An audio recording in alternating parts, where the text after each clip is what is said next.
Good evening दोस्तों, आपका स्वागत है सीजीपीटी के इस ऑल न्यू वीडियो में। मेरा नाम आशुतोष दुबे है। मैं एक स्टूडेंट और एक एडुकेटर हूं जो लगातार आपको इस साल सीजीपीटी के एग्जामिनेशन में आपकी मदद किया हूं और आगे भी मदद करता रहूंगा।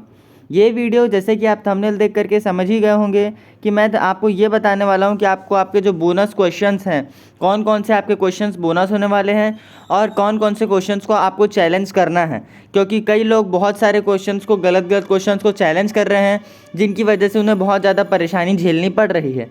इसलिए कौन कौन से सही क्वेश्चन होने वाले हैं जिनको आपको चैलेंज करना है, वो मैं इस वीडियो में आपको बताऊँगा।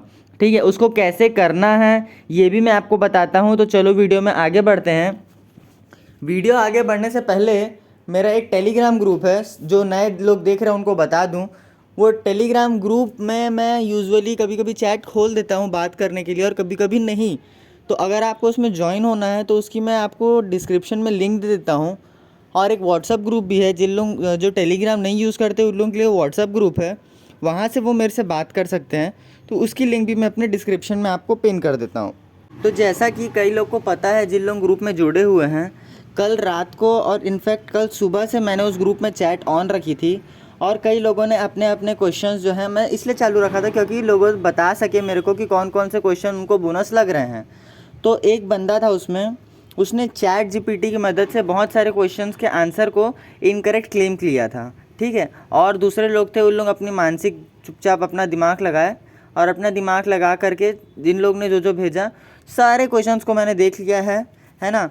बहुत से लोगों को ऐसा लग रहा होगा कि भैया देख नहीं रहे मैसेज, तो मैं बता दूं कि सारे के जितने भी जो भी मेरे को जो लेजिट क्वेश्चंस लगे वो सारे क्वेश्चंस को मैं इसमें इंक्लूड किया हूं, है ना।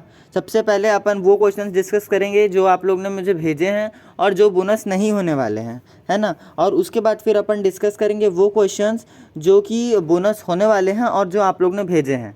ठीक है, वैसे ज़्यादा क्वेश्चंस बोनस हो नहीं रहे हैं, अब कितने हैं ये पूरा वीडियो एंड तक देखो, तब आप लोग को समझ में आने वाला है। ठीक है, उसके बाद फिर एक बंदा जो हमारे ग्रुप में जुड़ा हुआ है, जिसने हम लोग को चैट जीपीटी के द्वारा हमारे आंसर जो हैं वो कौन कौन से आंसर सही होंगे ये बताए हैं, तो उस बच्चे को मैं बता दूं और जो उससे इन्फ्लुएंस्ड है जो लोग, उसको भी मैं बता दूं कि चैट जीपीटी हम लोग को सही आंसर बिल्कुल भी नहीं बताता है ना। चैट जीपीटी पूरी तरीके से हम लोग को इनकरेक्ट आंसर दिखाता है, क्योंकि उसका काम जो है, ठीक है, आप लोग को लग रहा होगा वो एआई है, वो गलत आंसर बता ही नहीं सकता, है ना। तो ऐसा बिल्कुल इनकरेक्ट है, उसके आंसर बिल्कुल भी गलत रहते हैं, एक भी आंसर उसके सही नहीं होते, है ना। बहुत कम चांसेस होते हैं उसके आंसर सही होने के। ठीक है, कई लोग आप ट्राई करके देख लो उसमें। अब बेसिक क्वेश्चंस पूछोगे, बेसिक मैथमेटिक्स के 5+10 कितना होता है, तो वो तो बता ही देगा 15। लेकिन अगर थोड़े से भी कॉम्प्लेक्स क्वेश्चन हो जाते हैं तो वो हमारा ह्यूमन माइंड ही उसे क्या कर सकता है, हैंडल कर सकता है। चैट जीपीटी उसको गलत कर देता है। बेसिकली चैट जीपीटी का वो काम ही नहीं है। चैट जीपीटी का काम बड़े बड़े ऐसे लिखना, किसी भी एक टॉपिक में नए नए टॉपिक बताना, नए थंबनेल बनाना, ये सब काम होता है। और अगर आप उसको थंबनेल बनाने के लिए भी दोगे ना, जैसे कि मैंने भी ट्राई किया था, तो एकदम वर्स्ट क्वालिटी के, मतलब आप लोग उसको देखोगे भी ना तो आप लोग उसको, मेरी वीडियो को बिल्कुल भी क्लिक करने नहीं वाले। मतलब जो 2016-17 में बनते थे ना, जैसे थंबनेल स्टार्टिंग में वैसे थंबनेल्स दिखाता है भाई वो। तो कोई लेजिट नहीं है। मतलब ठीक है, चैट जीपीटी अभी ग्रोथ कर रहा है, अभी अपने इंक्रीजिंग मोड पे है, लेकिन अभी उतना डेवलप नहीं है, तो उसके आंसर्स को डायरेक्टली ट्रस्ट नहीं कर सकते। ठीक है, अब जैसे आप लोग के क्वेश्चंस के जो डिमांड थे, तो उसको मैंने लाइन वाइज सीक्वेंस वाइज जमा दिया। चलो देखते हैं। सबसे पहले एक जन ने बोला, वह है क्वेश्चन नंबर 128 हमारे सेट डी का, है ना। अब ये दूसरे सेट के लिए कौन कौन सा क्वेश्चन रहने वाला है, जैसे कि सेट ए के लिए क्वेश्चन रहने वाला है क्वेश्चन नंबर 133, सेट बी के लिए क्वेश्चन नंबर 125 और सेट सी के लिए क्वेश्चन नंबर 129। ये क्वेश्चन में बता रहा है कि लाइन 2x + y - 9 = 0, तो which of the following normal to the parabola. ठीक है, तो ये क्वेश्चन हमारा बोनस नहीं होगा, इसको चैलेंज मत करना।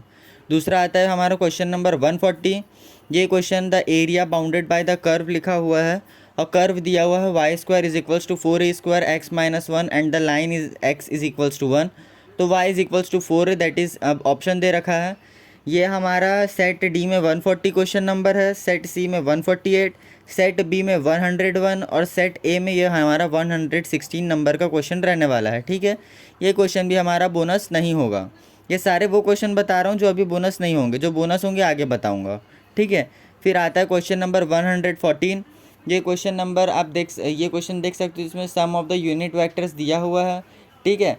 1 + √3 by whole √2 then the angle between the given vectors. तो एंगल पूछ रहा है, ये भी कई लोग इसको बोनस बोल रहे हैं, तो ये भी हमारा क्वेश्चन जो है वो बोनस नहीं रहने वाला है ना। इनफैक्ट इसका आंसर जो है ऑप्शन नंबर डी है, दैट इज़ जो भी इसका ऑप्शन डी है वो इसका करेक्ट आंसर है। उसके बाद फिर क्वेश्चन नंबर 144, ये सेट डी है ना, सारे सेट डी के क्वेश्चंस मैं बता रहा हूँ, मेरे पास सेट डी है, बाकी सेट्स का पीडीएफ है, तो उसमें से स्क्रीनशॉट खींच के तो क्वालिटी ख़राब हो जाती है, इस वजह से मैंने अपने कैमरे से खींच रखा है। तो ये क्वेश्चन नंबर 144 आता है, ये क्वेश्चन नंबर 144 ये भी सेट डी का है।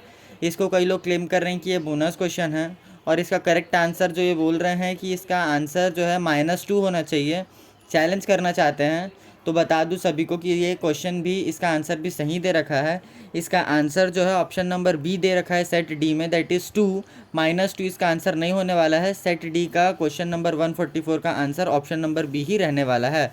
बाकी सेट वाले अपने आंसर्स और अपने क्वेश्चंस को टैली करते रहें, है ना। उसके बाद क्वेश्चन नंबर 144 आता है, इसमें हम लोग से पूछ रहा है area bounded by the curves. दो कर्व दे रखा है, जैसे y is equals to mod of x और दूसरा y is equals to x-1, और इसका बताना है एरिया कहाँ से, x एक्सिस से बताना है हम लोग को इसका एरिया, ठीक है। तो अब इसका आंसर जो है हमारा 1/4 होगा, दैट इज़ 0.25। इसका कई लोग आंसर बोल रहे हैं चैट जीपीटी से मिला करके कि इसका आंसर जो है 1 होना चाहिए। अब मैं इसमें बता दूं चैट जीपीटी इसमें क्या गलती कर रहा है, इसमें मॉड को वो मान नहीं रहा है।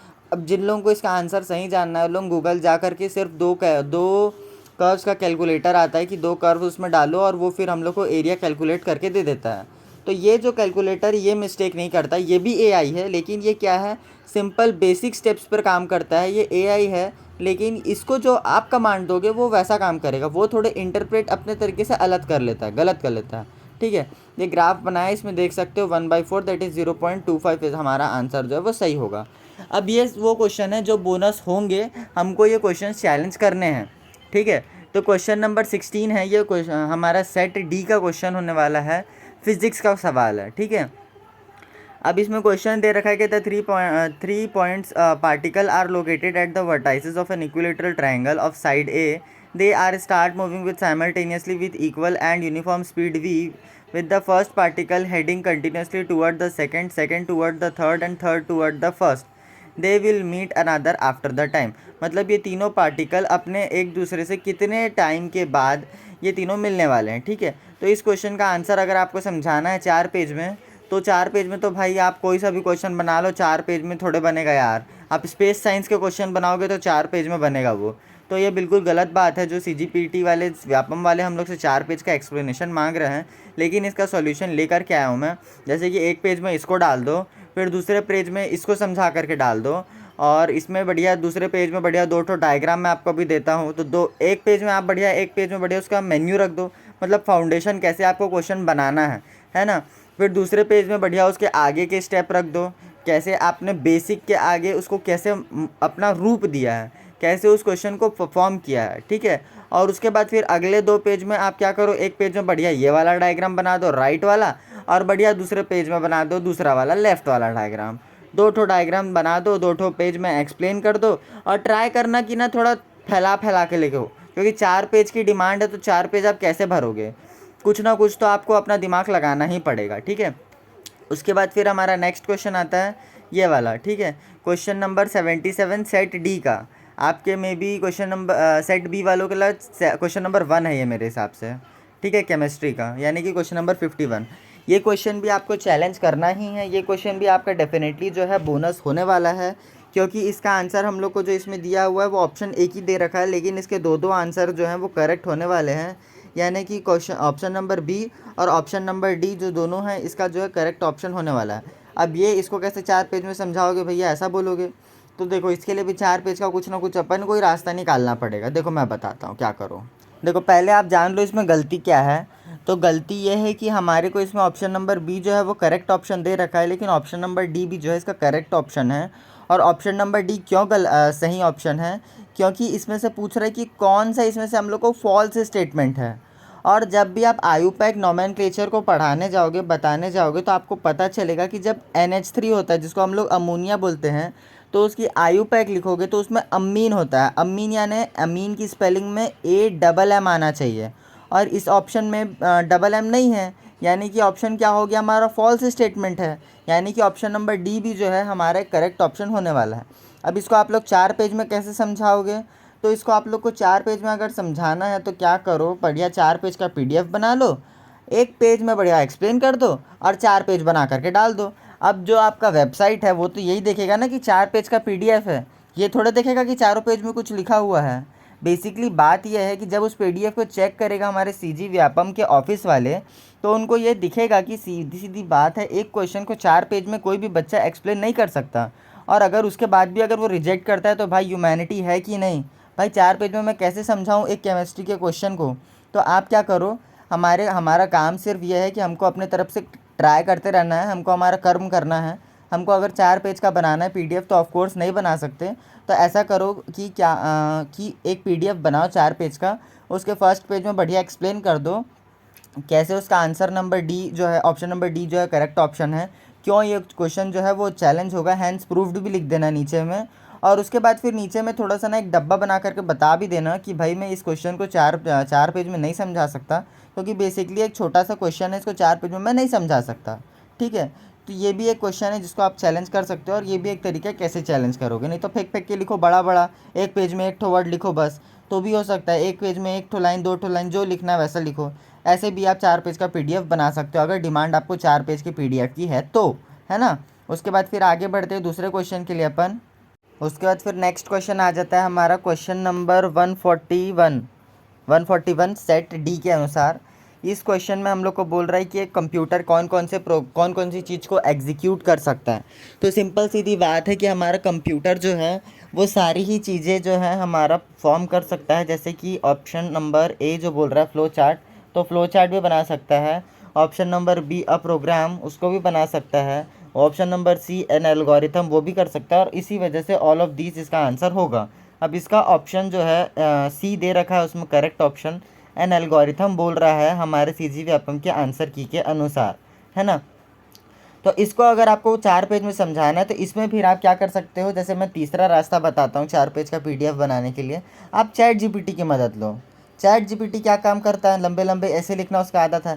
क्वेश्चन डालो मस्त एकदम लंबा लंबा फाड़ करके, वो आपको बताने वाला है कि आपको क्या लिखना है। ठीक है, तो आप ChatGPT की मदद लो इसमें, डेफिनेटली वो आपको मदद करने वाला है। 4 पेज का PDF बनाओ, डाल दो। तो ये क्वेश्चन भी आपका बोनस होने वाला है, ये भी मेरे हिसाब से चैलेंज कर सकते हो। इसमें भी आपका चैलेंज जो है वो बिल्कुल काम का ही होगा, बेकार नहीं जाएगा। ठीक है, उसके बाद फिर एक लास्ट में एक और क्वेश्चन है, आखिरी में बताया मेरे को लोगों ने, आप लोग ने क्या, मैं नहीं बताया था। जब मैं आंसर की डिस्कस कर रहा था तो मैंने इस क्वेश्चन को बोनस बोला था, है ना। और मे भी बोनस हो सकता है यार। देखो मैं क्या बता रहा हूँ, एक बात मेरी सीधी सीधी सुनो। क्वेश्चन में क्या रखा है, the 3 dimensional space XYZ equation दे रखी है, तो बताओ ये क्या रिप्रेजेंट करता है। नो डाउट इसका आंसर जो है हमारे CG व्यापम की साइट पर जो PDF अवेलेबल है उसके अनुसार इसका जो आंसर है वो ऑप्शन नंबर बी जो है प्लेन होना चाहिए, है ना। लेकिन एक बात को समझो, जो चीज़ प्लेन बना रहा है वो तो XYZ प्लेन में हमारा कर्व भी हो सकता है ना। लेकिन फिर उसके बाद फिर एक सबसे बड़ी दुविधा आ जाती है ये कि हम लोग को क्या बोलता है वो चैलेंज कब करना है, जो सबसे आंसर कौन सा टिक करना है, जो सबसे अप्रोप्रिएट आंसर हो, मोस्ट अप्रोप्रिएट आंसर हो। और अगर इसके मोस्ट अप्रोप्रिएट आंसर के लिए आप जाओगे तो ऑप्शन नंबर बी जो है इसका मोस्ट अप्रोप्रिएट आंसर जो होने वाला है। जैसे पिछले वाले क्वेश्चन में हम लोग को एन एल्गोरिथम आंसर दे के रखा है, वो उसका मोस्ट अप्रोप्रिएट आंसर होगा क्या? बिल्कुल भी नहीं। उसका जो मोस्ट अप्रोप्रिएट आंसर होगा वो ऑल ऑफ दीज होगा। इसलिए मैं बोल रहा हूँ उसको चैलेंज करो। वैसे ही उसके पहले एक जो फिजिक्स का क्वेश्चन किए उसको हम लोग, ठीक है, वो भी हम लोग का मोस्ट अप्रोप्रिएट आंसर वो रहने वाला है। इस वजह से मैं बोल रहा हूँ उसको आप लोग चैलेंज कर दो, है ना। इस प्रकार से आप क्वेश्चन को चैलेंज करते जाओ, है ना। उसके बाद कैसे चैलेंज करना है, वो चैलेंज करने के लिए आपको सीधी सीधी एक उसका पोर्टल खुला हुआ है, उस पोर्टल में बढ़िया आप रीज़न डालो, उसका क्वेश्चन डालो, और आपका जो दावा आपत्ति है वो डल जाएगा। आपको सीधे सीधे ऐसे ही स्टेप फॉलो करना है। अब जैसे कई लोग से हम लोग मेरे ग्रुप के लोगों को दावा आपत्ति करते नहीं बन रहा है, और सबसे बेसिक डाउट, सबसे बड़ा डाउट सबके दिमाग में ये आ रहा है कि भैया कोई एक जन अगर दावा आपत्ति डाल देगा तो क्या सबको बोनस मिलेगा? या फिर सिर्फ जो डाल रहा है दावा आपत्ति सिर्फ उसी को बोनस मिलने वाला है। तो देखो मैं आप लोग को क्लियर कर दूं, अगर कोई एक जन भी दावा आपत्ति डालता है तो पूरी आंसर की जो है फिर से रीप्रिंट होगी, और पूरी आंसर की रीप्रिंट होगी तो सारे के सारे जितने लोग हैं सारों को हमारा दावा आपत्ति के द्वारा सारे को करेक्ट आंसर जो है हमारा मिलने वाला है। अब कई लोग बोल रहे हैं भैया रिज़ल्ट कब आएगा, तो सबको मैं बता दूं ये मॉडल आंसर की था, है ना। इसके बाद है जो हमारी ओरिजिनल आंसर की आएगी, जो मेन आंसर की होगी, ठीक है। ये मॉडल आंसर की था, इसको आप लोग चैलेंज कर सकते हो। उसके बाद जो मेन आंसर की आएगी उसको आप लोग चैलेंज नहीं कर सकते, है ना। तो सबसे पहले आप मेन आंसर की को इंतज़ार करो, वो मे भी मेरे हिसाब से जैसे 15 तारीख को पोर्टल बंद होगा दावा आपत्ति का, तो 17 तारीख तक मेन आंसर की आ जानी चाहिए, और 17 तारीख के बाद 20 तारीख तक आपका मेन जो रिज़ल्ट होने वाला है CGPT का वो आ जाना चाहिए, है ना। तो मे बी एक्सपेक्टेड डेट जो हमारी CGPT के रिज़ल्ट की है वो 20 रहने वाली है ना। और जिन लोग बोल रहे थे कि भैया एक जन से करेंगे तो सबको मिलेगा क्या बोनस का नंबर, तो हाँ जो बोनस का नंबर है, जिन लोगों को हाँ CGPT के व्यापम वालों को लगता है कि इसको बोनस मिलना चाहिए तो उसको उन लोग बोनस देंगे, और जिसको उन लोगों को लगेगा कि नहीं देना चाहिए CGPT व्यापम वालों को कि बोनस, तो उसको वो बोनस नहीं प्रदान करेंगे। कई लोग को मैं पहले भी बता चुका हूँ, कई लोग का डाउट रह चुका है कि भैया ये बताओ कि जो हमारे नंबर हैं वो परसेंटाइल में आते हैं कि स्कोर में आते हैं, क्योंकि वो डेसिमल्स में रहते हैं। तो ये भी बात है, उसका पीछे का कारण ये है कि कई लोग को व्यापम वाले बोनस के नंबर देते हैं और कई लोग को उन लोग नंबर जो हैं अपने बोनस के नहीं देते हैं। तो इसके पीछे का कारण ये भी है। तो जैसे उन लोगों की इच्छा रहेगी बोनस देने की तो दे देंगे, नहीं रहेगी तो नहीं देंगे, और इसी वजह से डेसिमल में नंबर आएंगे, ठीक है। चलो मिलते हैं अगले वीडियो में, तब तक के लिए लाइक करो मेरा वीडियो, सब्सक्राइब करो मेरा चैनल, और भी आपको जो भी क्वेश्चंस आपको लगते हैं कि जिनको चैलेंज करना चाहिए कमेंट बॉक्स में मेंशन करो, रीज़न भी डालना क्या रहने वाला है, क्योंकि मैं भी जो चैलेंज कर रहा हूँ लगातार जितने भी क्वेश्चंस मुझे लग रहे, जैसे कि इस क्वेश्चन जो भी इसमें बताया हूँ मैं क्वेश्चंस, वो सारों को मैं चैलेंज कर चुका हूँ, जो तरीके मैं बताया हूँ उसी के हिसाब से। तो अगर आप लोग भी चाहते हो कि मैं चैलेंज करूं आंसर की, तो आप मेरे को कमेंट बॉक्स में क्वेश्चन नंबर लिखो, उसका एक्सप्लेनेशन बताओ, अगर वो लेजिट रहा, अगर वो ठीक रहा, अगर वो प्रूफ करने के लायक रहा तो मैं ज़रूर उसको चैलेंज करूंगा। और हाँ मैं बता दूं, एक जन के करने से हो तो जाएगा, लेकिन आप लोग ज़्यादा से ज़्यादा लोग चैलेंज करते रहो, तभी उन लोगों के पास हमारी आवाज़ जाने वाली है। क्योंकि हम छोटी सी कम्युनिटी हैं 500-600 लोगों की, इतने में जैसे 10,000 लोग पेपर दे रहे तो अपन लोग सीधे सीधे बहुत कम अमाउंट में हैं। तो जितने ज़्यादा लोग अगर अपन चैलेंज करेंगे तो उतना ज़्यादा हमारा बेनिफिट होने वाला है ना। तो ज़्यादा से ज़्यादा लोग चैलेंज करने का प्रयास करो, है ना, पूरा अपना 100% दो, और उसके बाद फिर मुझे कमेंट करो जो भी आपकी परेशानी है, ठीक है। मिलते हैं अगले वीडियो में, तब तक जय हिंद जय भारत।